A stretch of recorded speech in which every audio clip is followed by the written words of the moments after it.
So I think we will start. Good morning and welcome everybody to today's webinar, which is out of the AURES Auction Academy. I hope all you can see and hear me as well as see my presentation. If not, please write a message to Michael Minter, who is the host of this web meeting. The AURES project, as the name already suggested, deals with auctions for renewable energy support. And in order to share and discuss our work, we launched the so-called AURES Auction Academy, which consists of several webinars with different topics. So for example, last week, Lena Kitzing from the University of Denmark started with a comprehensive introduction into our project and in auctions for renewable energy support in general. All our webinars take place on Wednesdays between 11 and 12 a.m. But however, if you are not able to participate in one particular session, all of them will be recorded and will be available on our webpage afterwards. Another technical hint I would like to give you is that during the live version of the webinar, you will be able to ask questions. For that purpose, please use the question and answer option or the WebEx chat, and then we will try to answer all your questions right after our presentation. Today, I welcome you to webinar number 2, which is a joint presentation with my colleague Pablo del Rio from the Institute of Public Goods and Policies in Spain. My name is Marie-Christin Haufe, and I work for TAKON, which is a game theoretical and especially auction theoretical consultancy firm. Besides, I recently do my PhD about auctions for renewable energy support. So for today's presentation, we will focus on general principles of how to design renewable energy support auctions. In the beginning, I would like to raise the question what to consider. So what is relevant by designing an auction for renewable energy support? So first for auctions in general, but especially for auctions for renewable energy support.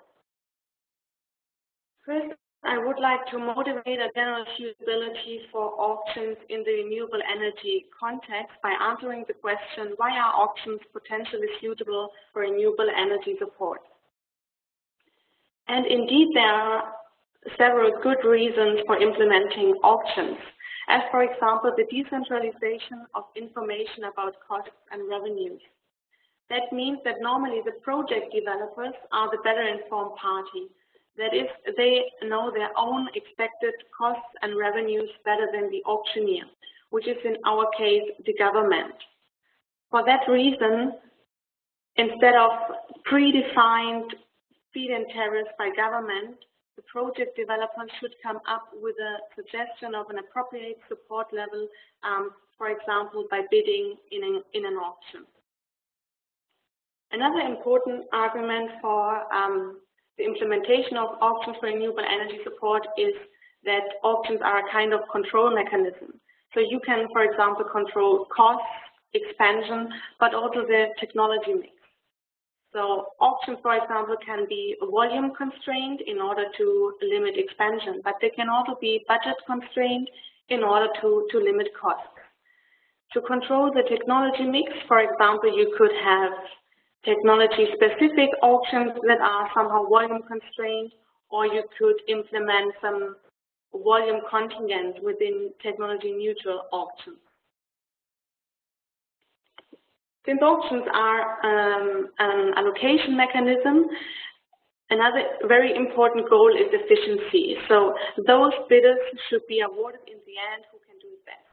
So in our case, this would mean that those bidders or those project developers should be supported in the end who generate the renewable energy at the lowest cost. Further, auctions generate signals, so bidders as well as the government, but also maybe others, can learn from an auction outcome. Of course, this depends on what is exactly revealed after the auction. Since auctions are also a competitive mechanism, they will set incentives for innovation. However, we want to already mention here that auctions are not a panacea, but auctions are very sensitive to given market and framework conditions, as well as to predefined goals, as we will see on the next slide.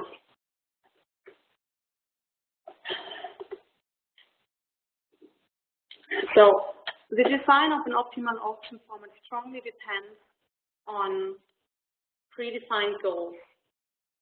So, we have some of the main goals listed here. For example, the expansion target predefined by government should be reached. Of course, all that at low support costs. And besides, the allocation should be efficient. That is, only those should be supported who can really do it best. Further, some policymakers may aim to preserve a certain kind of active diversity. This especially means that, for example, smaller bidders shouldn't be discouraged to participate in an auction. Or in other words, bigger firms shouldn't be favored by the implementation of an auction. Another valid goal is lower transaction costs for both bidders and auctioneer. I think this is quite clear. And last but not least, the auction should be easy to implement and easy to understand in order to achieve a high acceptance among bidders, but also in public.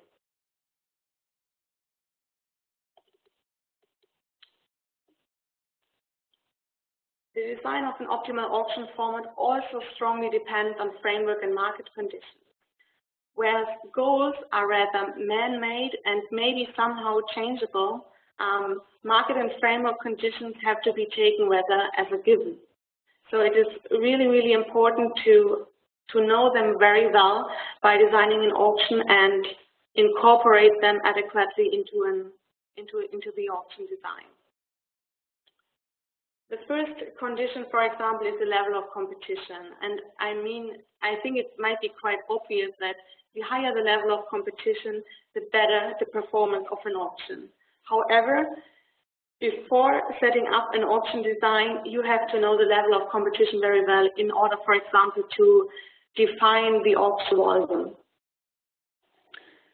Further, we have to decide if we may have multi-project bidders in the auction. That is, are there bidders who submit multiple bids for multiple projects?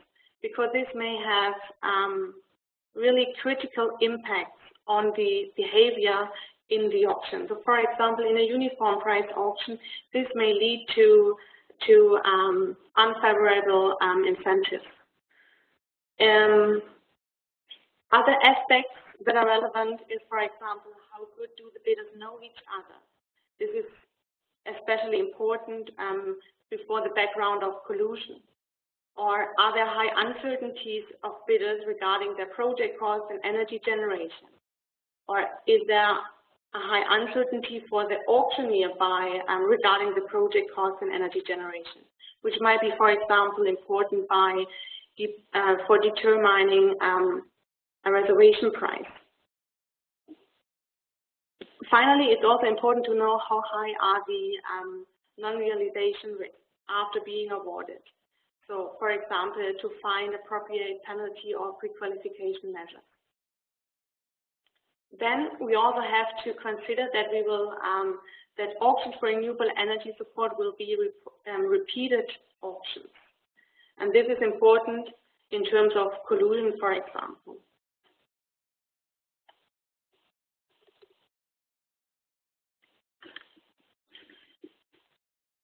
After this overview of conditions and goals, I now come to some really straight design should reflect the policy goals and the bidder's calculus by a corresponding bidding structure. For example, in the context of renewable energy support, the power rating of a project and the support level are important for the award. Consequently, a quantity price bid, just as an example, could be an appropriate design element to reflect the bidder's calculus. Further, a suitable auction design should minimize bidders as well as auctioneers' risk. For bidders, for example, we have the risk of penalties in case of non-realization. But we would also have a risk of sunk costs in case of high pre-qualification measures. Further, the hold-up risk may occur in this case. So the hold-up risk is a situation in which a bidder will tend to or will realize a negative profit independent if he stays in the auction or if he drops out. Regarding the auctioneer's risk, he will also have to face the risk of non-realization and hence not achieving his expansion target, but he will also face risks of strategic reduction of competition or excessive prices, for example. So all these should be considered in the auction format, and I will give you further examples later. So now we come to some basic principles that are relevant to ensure fairness and avoid unfavorable incentives. For example, by binding bids. So binding bids are important that we ensure that there are no participants who have the sole intention to block other projects, for example. So each bidder who participates in the auction should have a true intention to really realize this project. The next point I think is quite obvious, especially in terms of fairness, so only the best bids should win. Finally, successful bidders should never get less support than they ask for in their bids. So I would like to mention here that there really exist auction formats where this is not the case. For example, we have the median price rule. This is an auction format where the common award price of all successful bidders is determined by the median of all successful bids. That is, there will be bidders in the auction who receive less support than they ask for in their corresponding bids. So in our project, we will focus our analysis on auction formats that fulfill these basic principles in order to ensure, as already said, fairness and avoid unfavorable. So now we come to the next section. If you have questions so far, please just use the chat or the question and answer option. We will now continue with how to evaluate an auction. And for that purpose, we have several evaluation criteria. I try to structure them in general criteria and RES-specific criteria, where the general criteria is more auction theory related, and the renewable energy support specific criteria is rather real-world application related. So let's have a closer look on the particular criteria. We have the price determination, for example.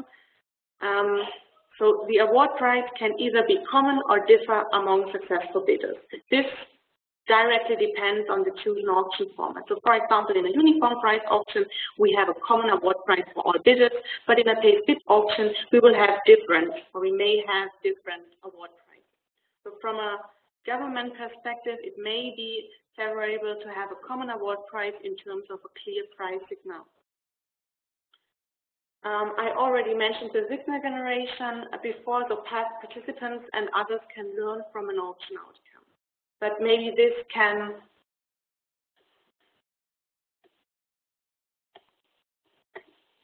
this depends on what is really revealed after the auction. So I think the next criteria is more or less the most important one, or a very important one. This is the expected auction revenue, which are the aggregated renewable energy support costs of all awarded projects. Since cost minimization is always a goal, I think this is definitely one aspect which should be always considered by assessing auctions for renewable energy support. The next point is rather theoretical. This is the incentive compatibility, and this is if bidders have an incentive to reveal their true costs in their bids. The auction is called incentive compatible. So from a theoretical point of view, this is a very nice and simplifying characteristic of auction formats, but I think it's rather relevant for theoretical analysis and less relevant for the real-world application. So finally, we have the allocative efficiency, which is if those bidders with the lowest actual costs are awarded, the auction outcome is called allocative efficient. This is, for example, important in terms of incentives for resale or something like that. Further criteria which are relevant by assessing auctions for renewable energy support are other specific risks of the auctioneer and of the bidders. So for the auctioneer's risk, we refer to unfavorable strategic bidding behavior, which can either be reduction of competition or implicit collusion, for example.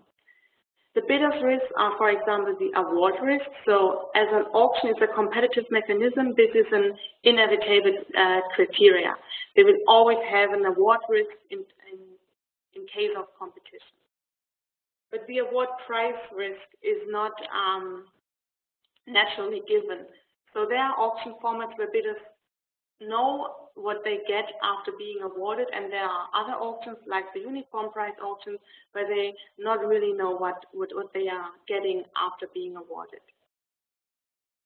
Further, we have the risk of winner's curse, but this risk is only relevant if we have high common value components in the bidder's valuation or cost structure.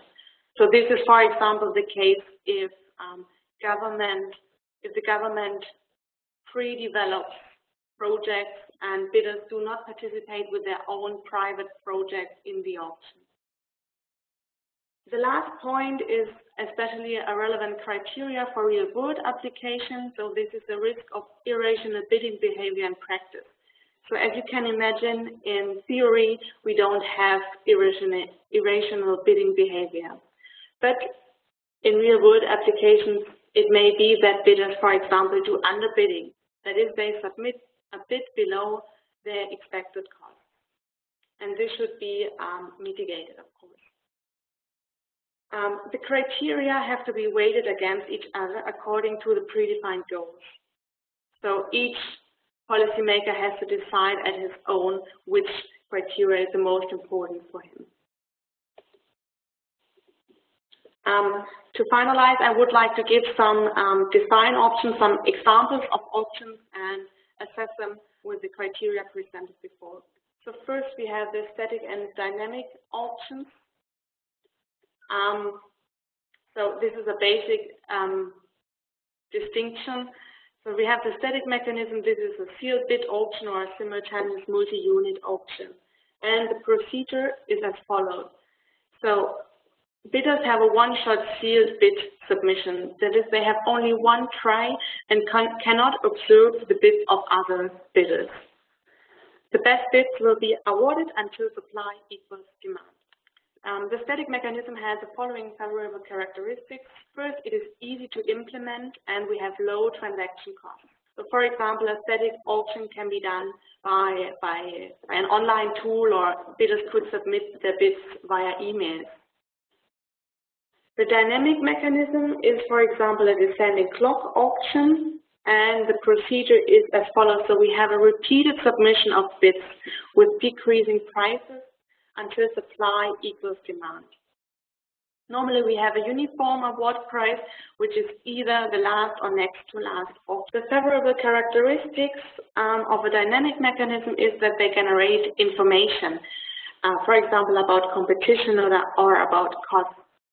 So this is why bidders can observe their competitors' bids during the auction, which is quite an important characteristic of the dynamic mechanism, and which is not given in the static one.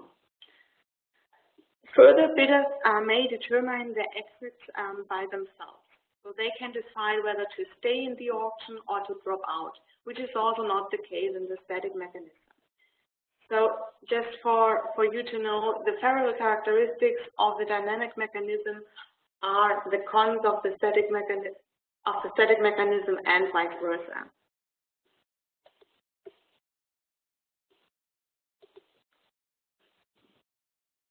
So next I would like to give two examples of pricing rules. We have here the pays bid and the uniform pricing. So both are sealed bid options. And the pays bid pricing rule is that the bidders with the lowest bids win and just pay their bids, or just receive their bids in our case. Several characteristics of the pays bid pricing is that it's easy to understand since each successful bidder gets just his bid, and we also have a low risk for undesired strategic behavior. The uniform price auction, they're also the bidders with the lowest bids win, and they receive the lowest rejected bid. So we have the following pros here. We have a uniform award price, so one common price for all bidders, and the uniform price auction in this variant is approximately incentive compatible for one project bidder. Also here it holds that the pros of the uniform price auctions are the cons of the pays bid and vice versa. So finally, advantages of pays bid or uniform pricing depends on market structure. For example, the number or the heterogeneity of bidders, as well as the participation of multi-project bidders. So each auctioneer has to decide very carefully by choosing one or the other pricing rule depending on what market and framework conditions are relevant in this specific situation and what are his individual goals. This is the last slide. So here I would like to give an example of the ambiguity of uniform pricing and pays bid pricing. So first we do some simplifying assumptions. We have 3 bidders which participate in a one-time auction where 2 projects are auctioned, and all of the bidders are only interested in one project. The individual costs for realizing these projects are 10, 11, and 12. So in the uniform price auction, we assume that this is incentive compatible. That means the bidders submit bids corresponding to their costs. So they bid 10, 11, and 12. The best bidders will be awarded, so this is bidder 1 and 2, and they receive each an award price of the lowest rejected bid, which is here B3, and this is 12, so we have total support costs of 24. And the auction outcome is also allocative efficient, since bidder 1 and bidder 2, which are the bidders with the lowest costs, are awarded. In the pays bid auction, we have an incentive to exaggerate the costs in the bid. So we just consider case 1, where bidder 1, who had costs of 10, exaggerates his costs by 1 and bids 11. Because if he would bid 10 and be awarded and receive a price of 10, he would make 0 profit. So all the bidders in a pays bid auction will have an incentive to exaggerate their costs. Bidder 2 bids 12 instead of 11, and bidder 3 bids 14 instead of 12. So the best bids are awarded, and this is the bid of bidder 1 and 2, which receive their bids as award prices, so 11 and 12, and we have total support costs of 23. Although this auction round is allocative efficient. Now let's consider case 2, where the cost exaggeration is a little bit different. So bidder 1 bids 12 instead of 10, and bidder 2 bids 14 instead of 11, bidder 3 bids 13 instead of 12.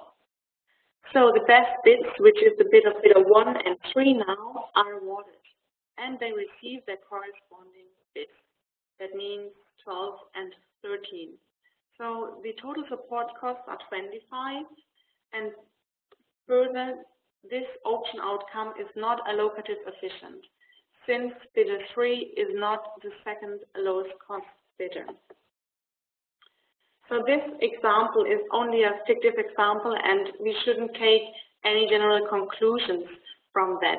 However, I just wanted to show you how different auction formats can behave depending on on the individual bidding behavior of bidders in the auction. Okay, so far from my side. I will give the word to Pablo now.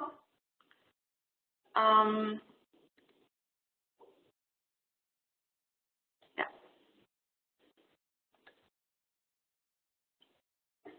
Okay.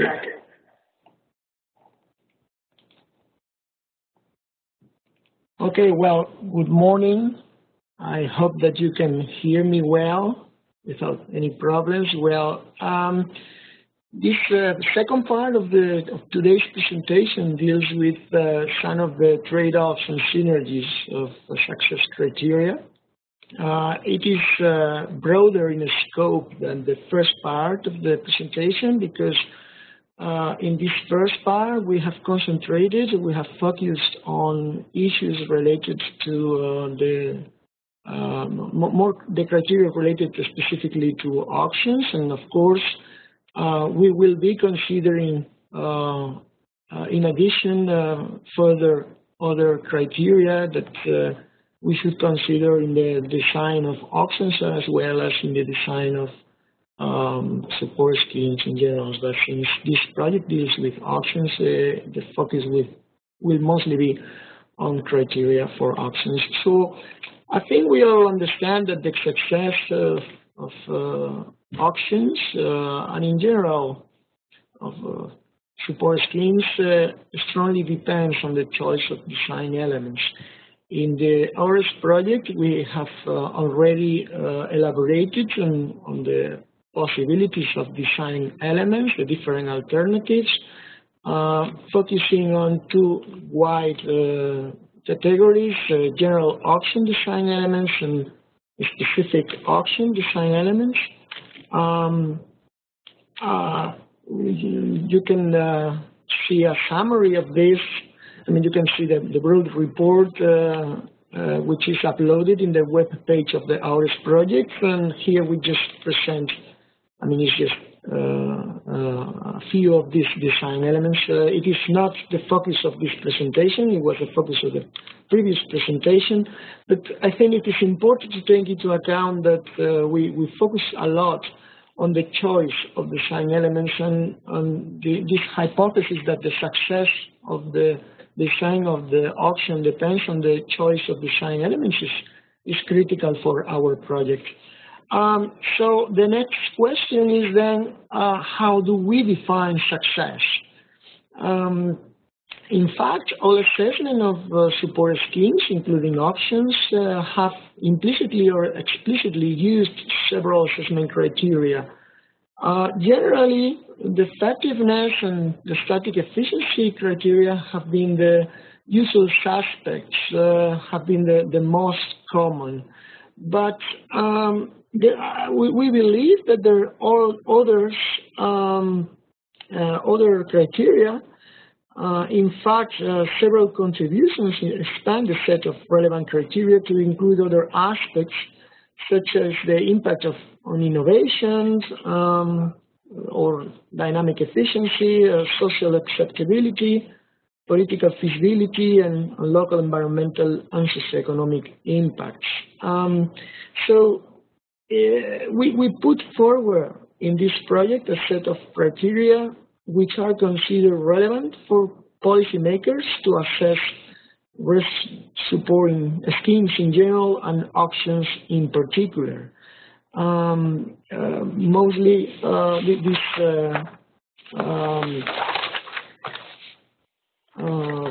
in fact, sorry? Sorry, can you hear me? We can't see your presentation. Oh. I think you should share your screen first. Okay. Sorry for interrupting. Okay. Okay. I should go to participate. No, or should I do it? Share my presentation. Share my screen here. Perfect. Okay. Sorry about this. Yeah. Okay. Sorry about the not being able to show my presentation, but I think that the message is still more or less clear. So in fact, we can argue that there is no consensus in the literature on which criteria should be the basis of assessment of instruments or design elements. Therefore, we start from the idea that a perfect set of assessment criteria simply does not exist. But, of course, also some criteria can be more important than others, and at least from a policymaker point of view.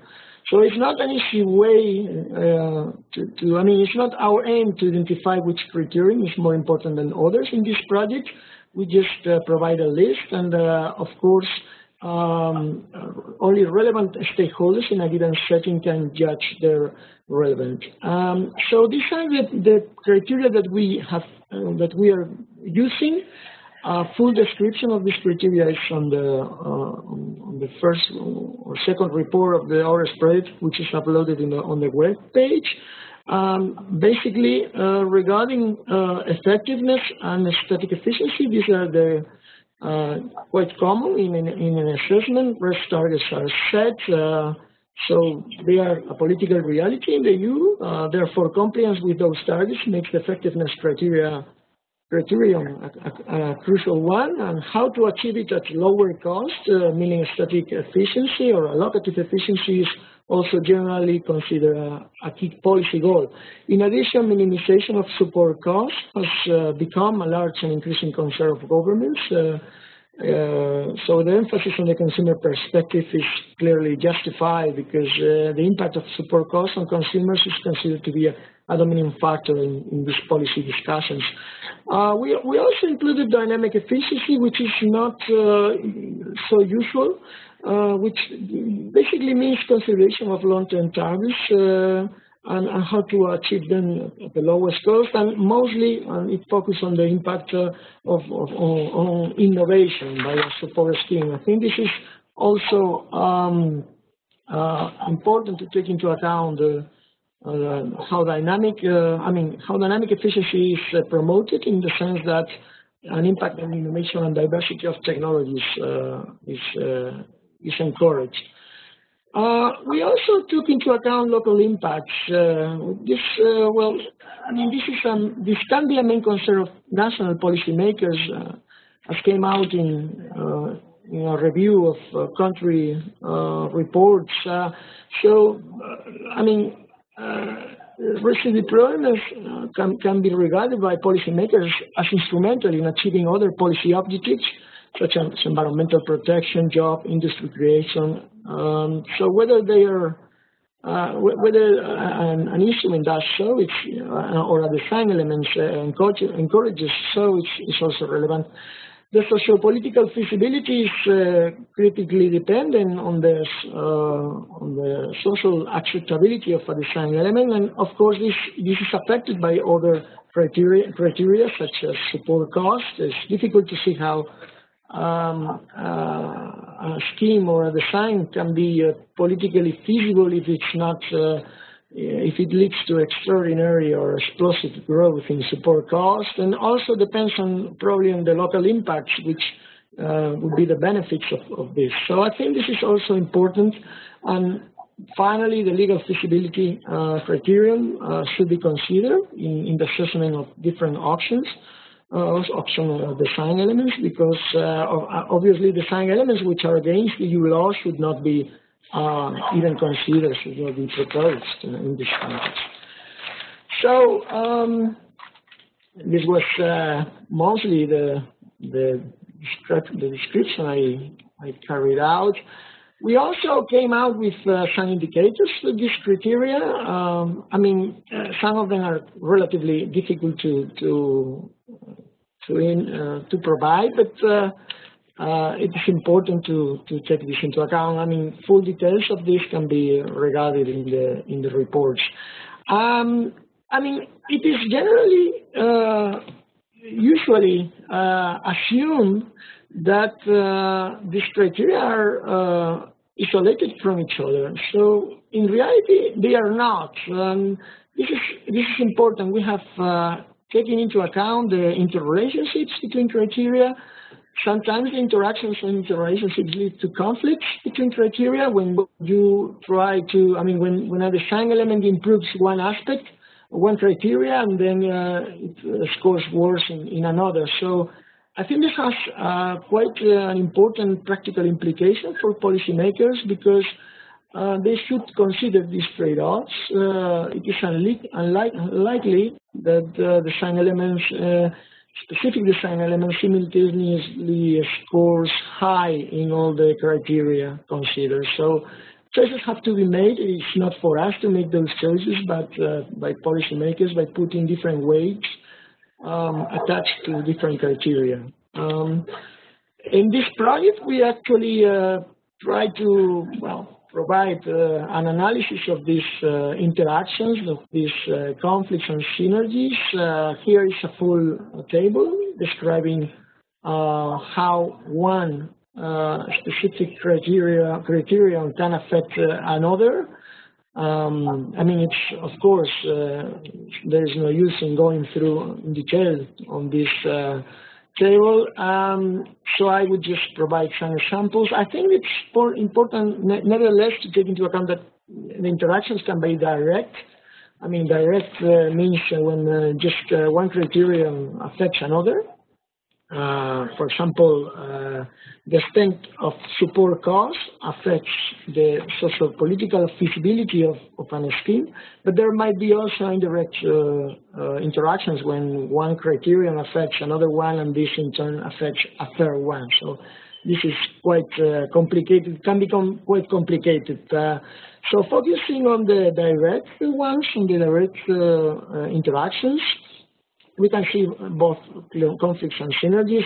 As I mentioned before, a couple of examples on conflicts could be between local, and a relevant one could be the conflict between local impacts and static efficiency.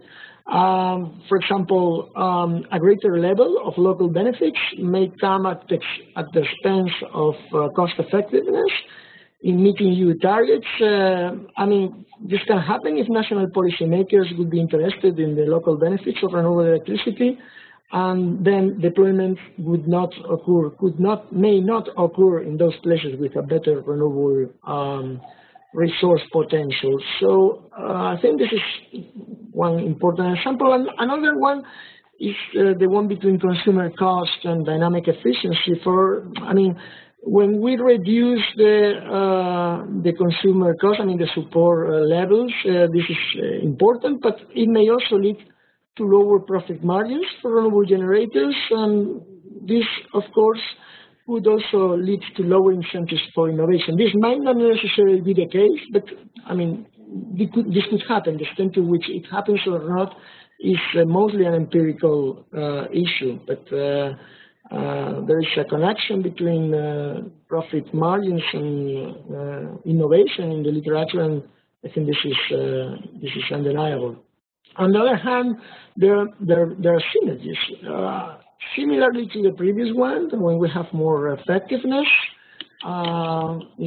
regarding one support scheme, this could encourage taking technological diversity and allowing technologies to advance along the learning curve. So, in fact, innovation is certainly enhanced by the system of a local market. So the system of a market feeds back into the R&D stage, and those deployment can trigger private R&D investment.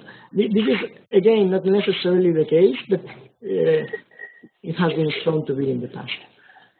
So coming to an end, I would just sum up some of the messages from this webinar today. On the one hand, an optimal auction design strongly depends on given market and framework conditions. We have also seen that the participants' goals should be adequately incentivized by the auction design. I think that a clear message from our webinar today is that auctions are very sensitive to changing conditions, and this should be, of course, taken into account.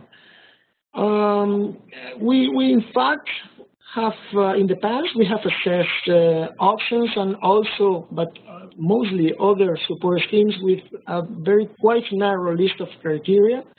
And we believe that we should broaden this list and in order to assess the functioning of support instruments in general, and also auctions in particular, because policymakers demand so. So this is not simply a research issue, but mostly a concern of policymakers themselves.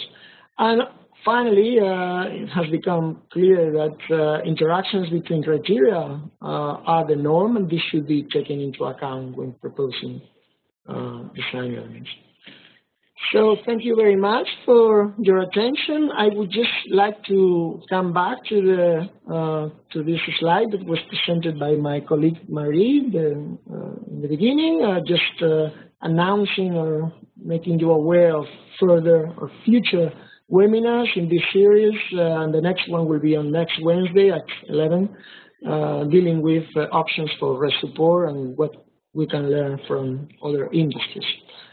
Well, thank you very much. I look forward to to answer your questions if you have any, and thank you very much. Okay.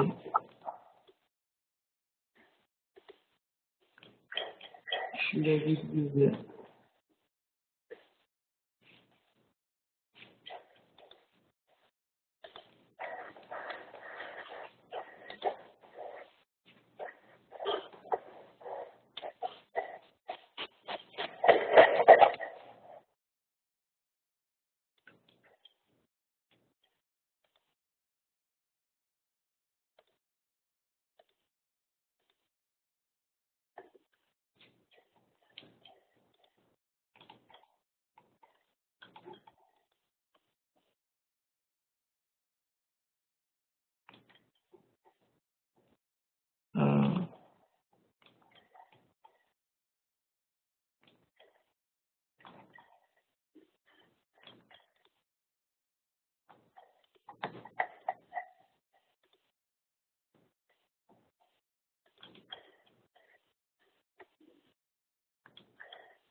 Hello?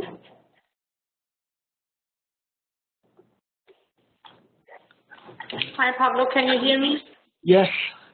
I think we haven't received any questions so far. Okay, that's what I saw as well. So, okay, we can, well, we can wait another minute and see what happens. You have the role of as presenter, haven't you? Don't you? No, you have it. I have it? Okay, because I gave it to you, but...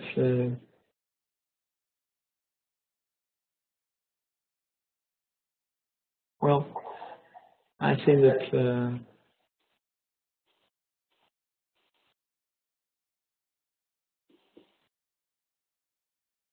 apparently not. We will close the session in a few minutes.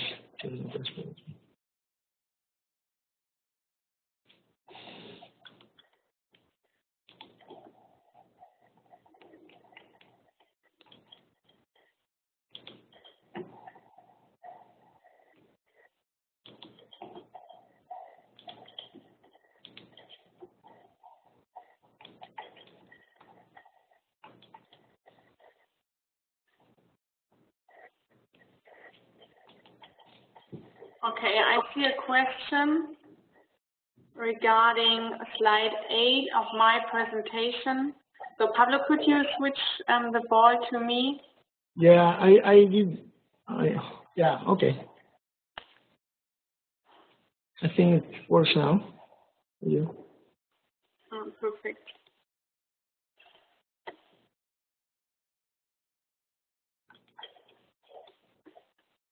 Okay, yeah.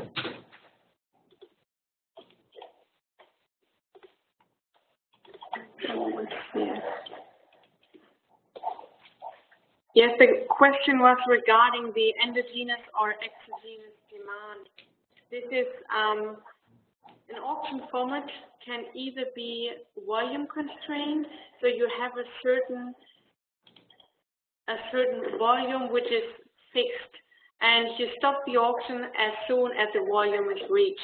But you also could have an exogenously determined demand. So, for example, you do not pronounce before the auction how many volume or how many goods are auctioned. So it depends on how much competition you have. So you can decide for each auction format if you would have to rather endogenously or exogenously determine the demand.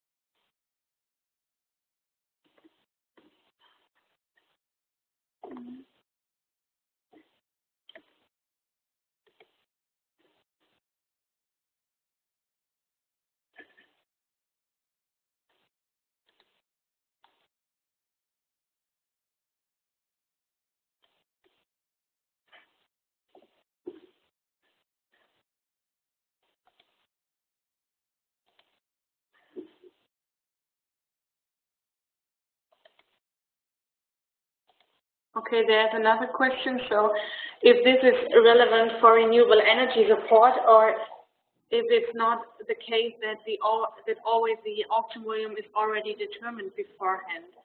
I think this is the most common way to determine the volume beforehand. But in situations where the competition level is very unclear, it might be favorable not to provide the exact auction volume beforehand. However, this has to be balanced. On the one side, this might be favorable in terms of really meeting the demand or the supply, but this has also unfavorable incentives for bidders, since it is a not revealed demand before the auction represents high uncertainties for bidders. So they don't know, they have no idea what exactly they have to expect in the auction. So normally the auction volume is predetermined beforehand. Yes.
Okay, I think there's another question for Pablo and also for me.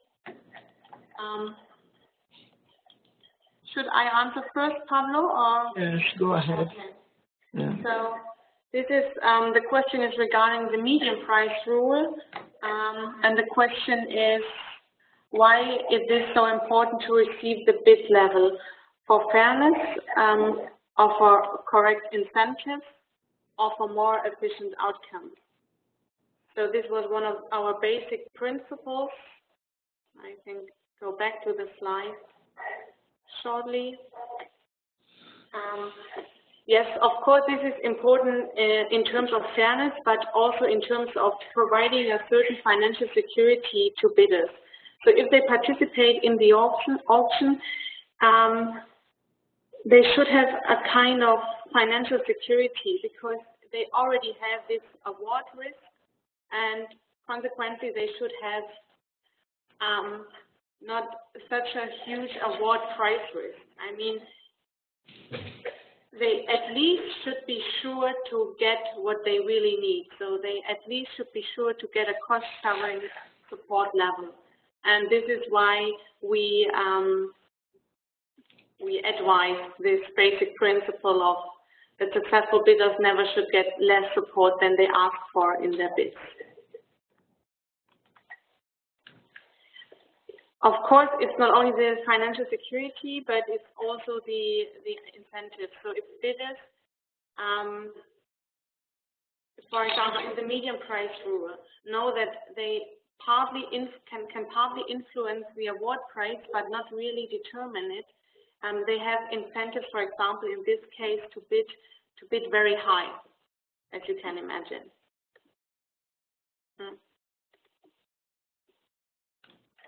And this is, of course, important in terms of in terms of efficiency. Yeah.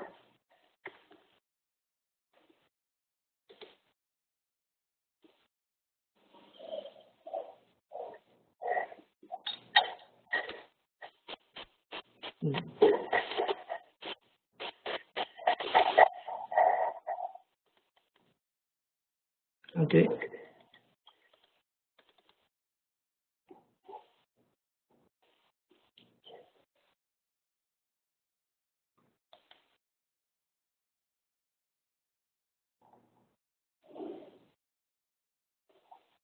Okay.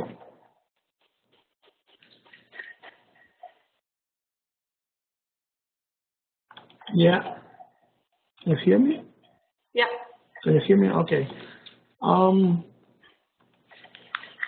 Yes, there is a question about conflict. Someone asked if I could provide more examples on conflicts between criteria from this table. Well, I mean, there are quite a number of examples of conflicts, but I think that apart from the two which were already mentioned, between local benefits and static efficiency, and also between consumer cost and dynamic efficiency, I think there is also quite a relevant one, which is that might be between a static efficiency and dynamic efficiency. This can occur if existing cheaper technologies are promoted, and this locks out promising new technologies with large cost reduction potential. So I think this conflict between the short-term and the long-term promotion of different types of technologies, I think it's one of the I think it's a very good example of a conflict which does not only occur under options, but it could occur. I mean, this can be a problem itself. So I would specifically discuss this one. I think it's also important that it's difficult, but when we discuss the effects of a policy measure, we also take into account the long-term policy effects. I know this is difficult, and especially from a policymaker perspective, but it's also important to, as a criterion, to take into account. So yeah, that could be it. I don't have.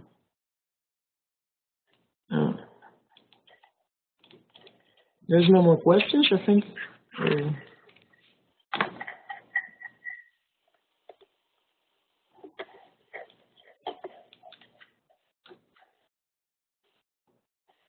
I don't see any. No, I don't see any either. Well, I think we can, okay.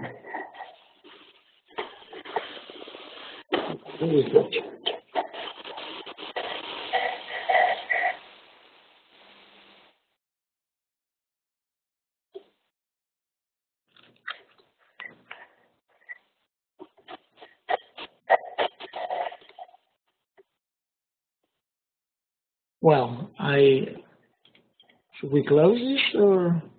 Yes, I think we should say thank you to all of our listeners, and thanks for the questions. Yes. So have a nice day, and hope to see you in the next webinar. Yeah. Thanks a lot. Bye.